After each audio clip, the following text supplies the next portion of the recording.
Kako koristiš digitalne alate i online platforme za razvoj biznisa? Digitalni alati su nam poput supermoći. Daju nam brzinu i doseg koji prije nije bio moguć. Mislim, kod nas u timu imamo sve automatizirano, koliko god je to moguće.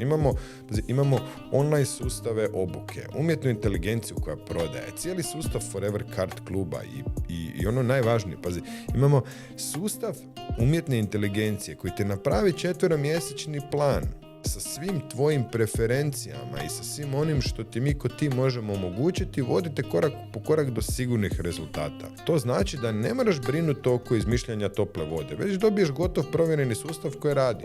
Mislim, nekad smo radili prezentacije, iznajmljivali dvorane, radili 1000 kilometara. Danas je to sve digitalno i uopće nije važno gdje si, važno je tko te gleda. Ovo je najbolji primjer. Posloži takav sustav da tvoj sadržaj bude tvoj najbolji suradnik i nećeš imati nikakvih problema s biznisom.